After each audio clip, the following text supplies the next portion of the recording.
True minimalism is not about throwing things away, but about doing the following 3 things. Observe carefully. Soon after, the space originally vacated will be occupied by new items. And then the second round of throwing items process will begin. After a few rounds, you will find that this becomes the norm, which means the failure of simple living. Being reluctant to throw anything away slows down your life. So is throwing everything away carelessly. We cannot go from one extreme to the other. It is recommended that you who love minimalism do the following 3 things. To first, make your thinking simple and abandon complicated thoughts.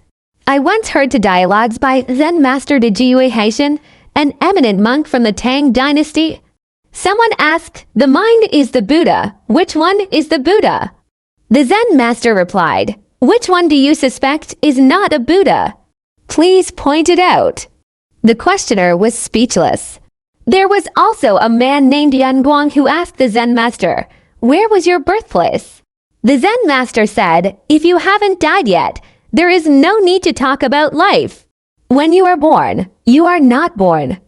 Obviously, no matter how smart a person is, there are always things that are difficult to understand.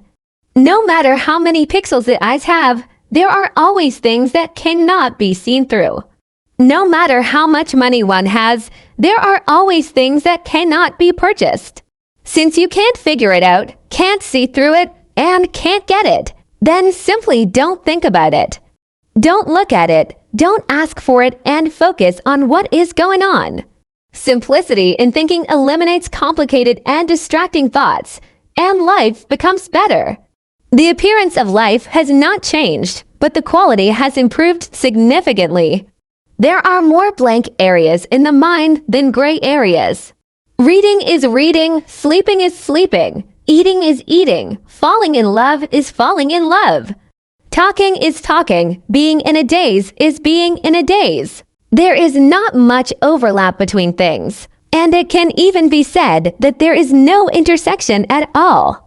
You and I are both human, and it is inevitable that we will have distracting thoughts. Therefore, you should regularly clear up distracted thoughts and understand what you want to do, what you are doing, and what you can accomplish.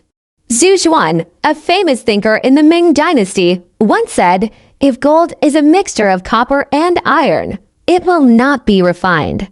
If virtue is a mixture of copper and iron, it will not be pure." Many people have developed the habit of overthinking. In fact, they are overly anxious and worried, overdrawing tomorrow's worries, which seems a bit superfluous.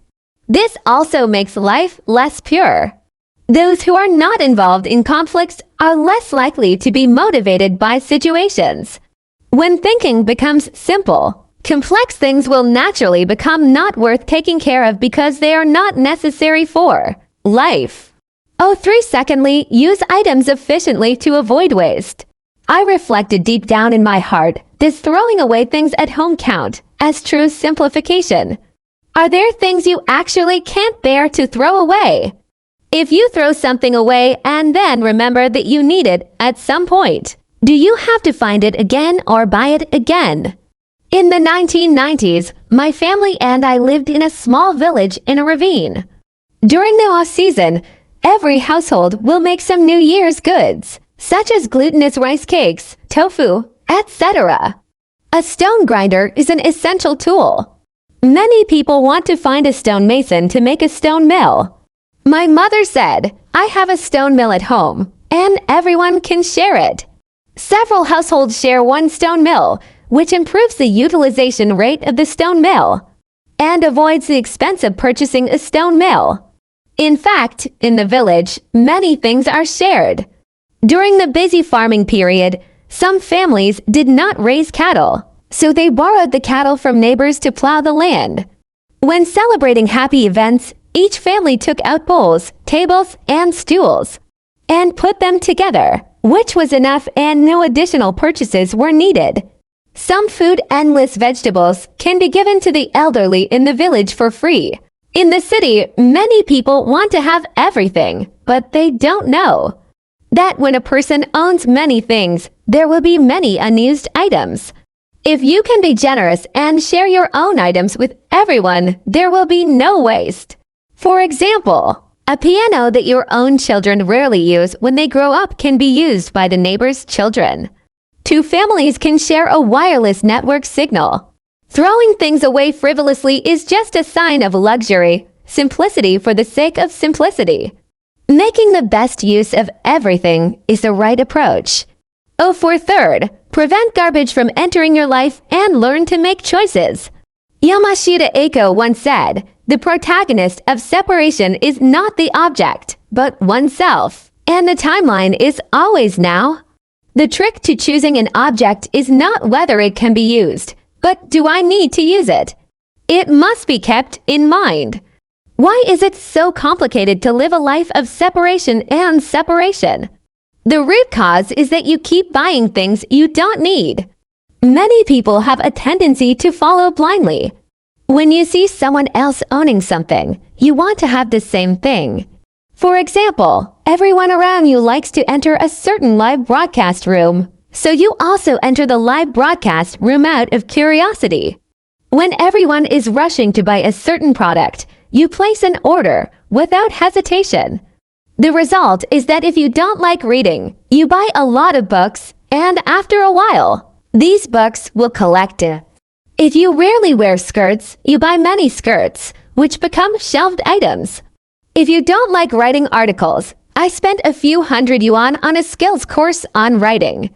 The herding effect tells us that whatever the leader sheep does, other sheep will follow suit. Without any ideas of their own and without considering the surrounding environment. A true minimalist will control his or her shopping desires and not spend money frivolously. When you see something you like, you will calm down. Maybe after a while, you won't like it anymore. Additionally, the internet is filled with a lot of spam that needs to be guarded against. Don't let junk thoughts cloud your judgment.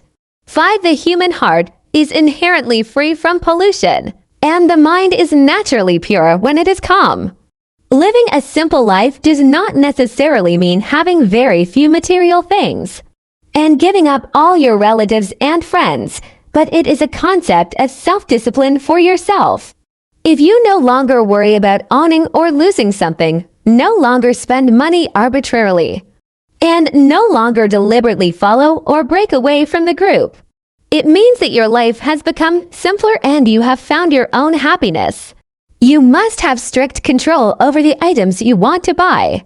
Use the items you have already purchased efficiently, and let go of what you have lost gracefully.